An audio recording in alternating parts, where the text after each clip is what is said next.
As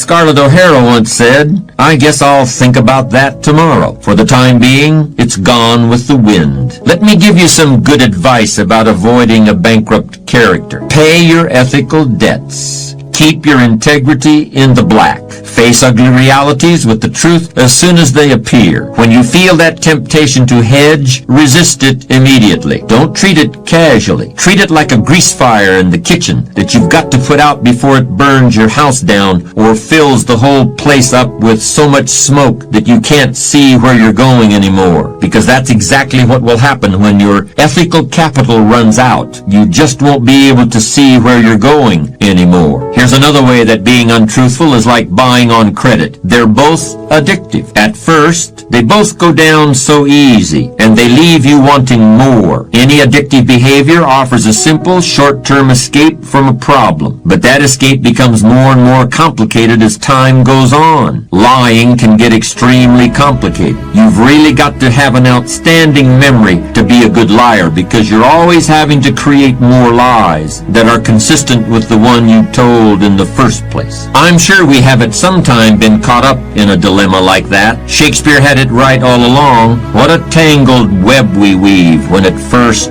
we practice to deceive. Maybe you think I'm being a bit tough here. Am I really saying that in every instance you've got to tell the truth, the whole truth, and nothing but the truth? So if somebody asks me, "How are you today?" I'm supposed to say, "Well, I gotta be honest with you, I have a sore finger. Last night I had a headache. And I've got to admit that my foot hurts a little." No, that's not what I mean. In fact, I think there are many times when some flexibility with the whole truth and nothing but the truth is called for, and I'll be discussing those later. Outright lying, however, planned lying, lying with an ulterior motive, lying for personal gain, that kind of lying is definitely something to be avoided. But untruthfulness is so tempting today, and I want to spend a little more time on it. I want to make a clear distinction between what I call foolish lying or silly lying or stupid lying and lying that is downright evil and poisonous to the character. Boasting, bombast,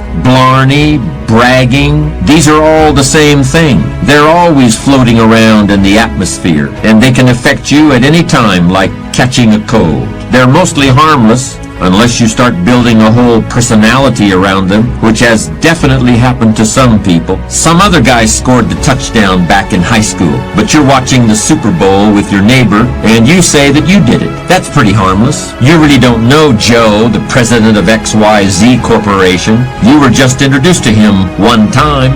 But the client you're trying to impress has never even shaken hands with Joe. So here's a chance to score some points. That's pretty harmless too. You're not really the creative director of your ad agency, you're the copywriter. But a woman sitting beside you on the plane to Phoenix will never know the difference. It's harmless, unless she walks into your office someday, and it's a small world, but you'll chance it. This is all just hot air. This is all going on that old credit card that we were talking about a moment ago. I should mention that there's such a thing as boasting in reverse, too. People who flaunt their frugality, people who poor-mouth, people who are oppressively ostentatious in their lack of ostentation. This is actually becoming a bit more common. Keep an eye out for it. All of this is childish trash talk, and it's usually spontaneous. It comes from succumbing to a moment of social pressure. It's not the kind of behavior that defines strong character, but even strong characters have been known to indulge in it. Ernest Hemingway was a great writer and one of the most powerful personalities of the century, but he could be reckless too. In any case, this kind of bragging and blarney should be distinguished from what I consider real lying. Real lying isn't like putting bills on the credit card. Real lying is like theft. In my opinion, a key element in this kind of real lying is the presence of planning and premeditation. If somebody is a supervisor in a corporation and he steals one of his subordinates' ideas and takes credit for it in the eyes of the CEO, that requires a whole chain of events and a conscious decision to keep the deception going through the various links in the chain. That kind of lying is theft. It's not only theft of the subordinate's idea, it's stealing from the CEO too.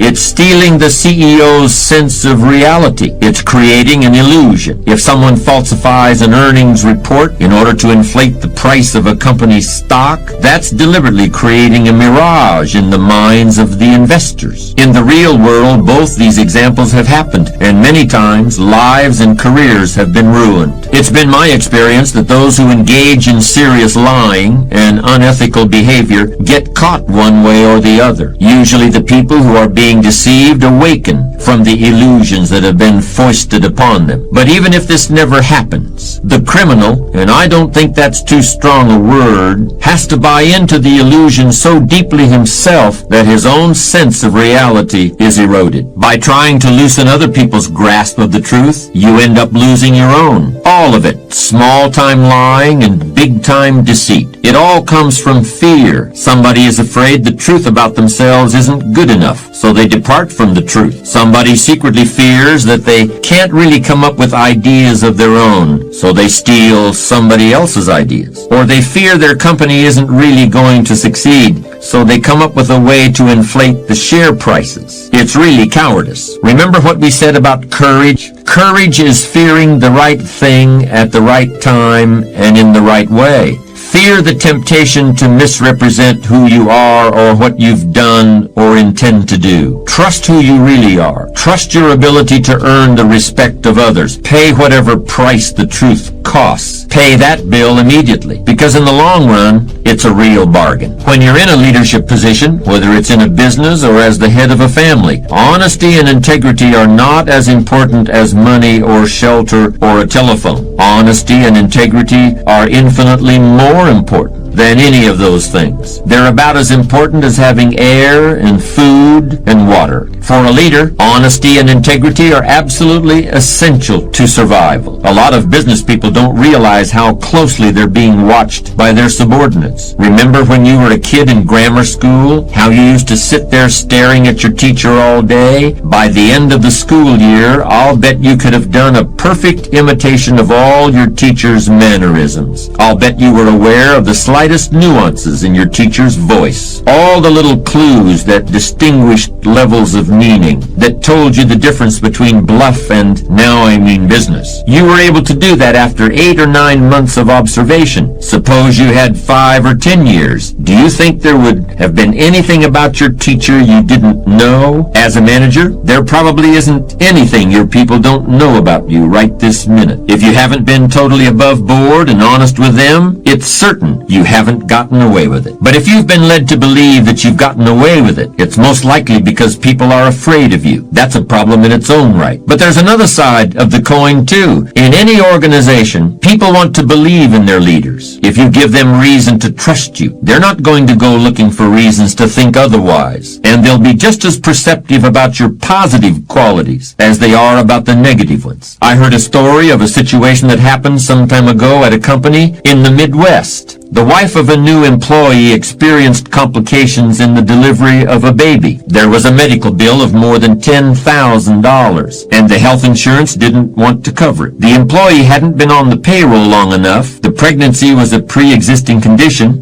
One thing or another. In any case, the employee was desperate. He approached the company CEO and asked him to talk to the insurance people. The CEO agreed, and the next thing the employee knew, the bill was gone. The charges were rescinded. But when he mentioned to some colleagues the way the CEO had so readily used his influence with the insurance company, they just shook their heads and smiled. The CEO had paid the bill out of his own pocket, and everybody knew it, no matter how quietly it had been done. An act of dishonesty can't be hidden, and it will instantly undermine the authority of a leader. But an act of integrity is just as obvious to all concerned. When you're in a leadership position, you have the choice of how you will be seen. But you will be seen one way or the other. Make no mistake about that.